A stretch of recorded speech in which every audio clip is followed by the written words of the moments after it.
Segment 1. Krypton's scientist Jor-El, under the Senate's orders, was tasked with judging General Zod and his followers. General Zod intended to overthrow the Senate and establish a new order centered around him.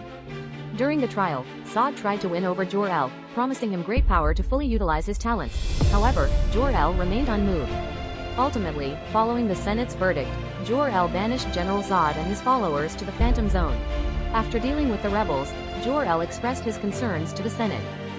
He had recently discovered that Krypton was on the brink of collapse and suggested everyone evacuate to a new planet to continue living.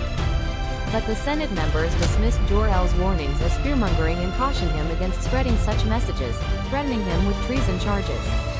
Jor-El was confident in his judgment and, to save his son Kal, sent him to the distant planet Earth. Segment 2. At the same time, he placed a crystal rod containing knowledge of several galaxies into the spaceship. Shortly after the spaceship left Krypton, the planet collapsed and was obliterated in the universe. After 3 years of travel, the spaceship finally landed on Earth. The loud noise of the landing caught the attention of the Kent couple. When they arrived at the landing site, they were surprised to find the child in a large crater. Mrs. Kent was very emotional upon seeing Kal. She and Mr. Kent had been married for years without children, and Kal's appearance seemed like a gift from God. As the Kents were discussing what to do with Kal, the jack supporting their truck suddenly failed. Mr. Kent quickly moved aside, but the truck didn't tip over. It turned out that Kal was holding up the truck with his hands. It was then that the Kents realized this child was not from Earth, so they decided to adopt little Kal. Segment 3.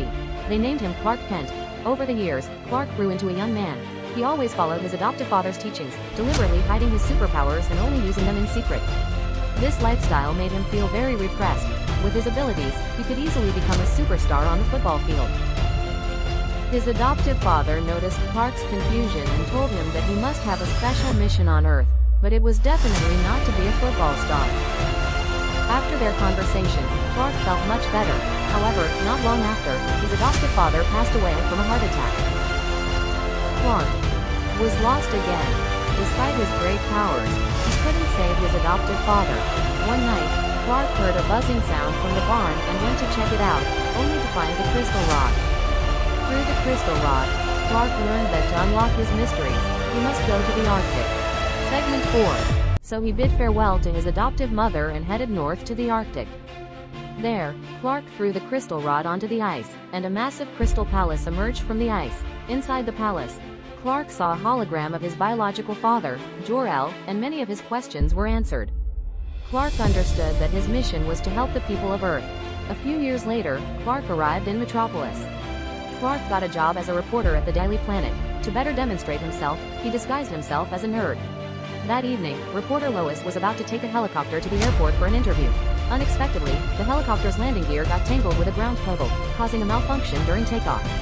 The helicopter hung on a building's rooftop. Seeing this, Clark quickly ran to a hidden spot to change into his disguise. By then, Lois had already fallen out of the helicopter. Fortunately, Clark arrived just in time, catching Lois with one hand and holding the helicopter in midair with the other, successfully resolving the crisis. After this, Clark began doing good deeds and fighting evil in Metropolis, becoming a world-famous hero. Jor-El repeatedly warned Clark to protect his identity, as humans tend to misuse resources. If his identity were exposed, he would face endless pleas for help. On the other hand, enemies would also find him. His weakness could endanger his loved ones. As Superman's fame grew, the editor of the Daily Planet, in order to boost newspaper sales, instructed his staff to find out everything about Superman. To help Lois, Clark, as Superman, agreed to an interview with her. This report caught the attention of criminal genius Lex Luthor. Through the information in the report, he not only deduced the location of kryptonite but also discovered Superman's weakness, kryptonite. To ensure his fortune plan wasn't thwarted by Superman, Lex came up with a plan to eliminate him.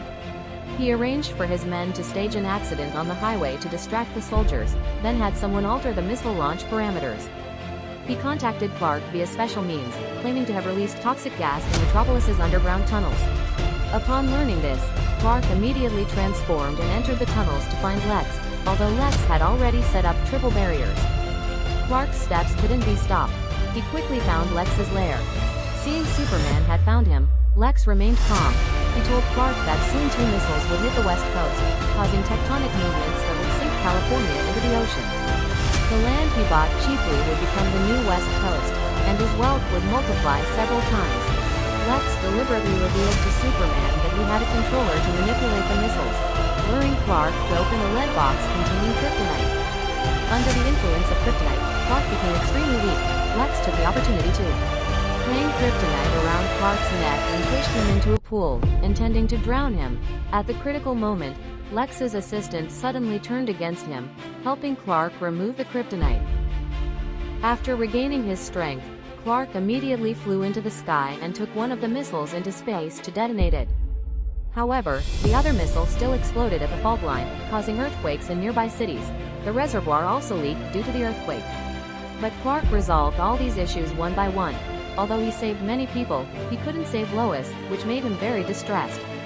To bring Lois back to life, Clark had to violate his father's prohibition against interfering with human history. By flying at high speed, he reversed time on Earth, ultimately saving Lois and sending Lex and his gang to prison. The story ends here. See you in the next video.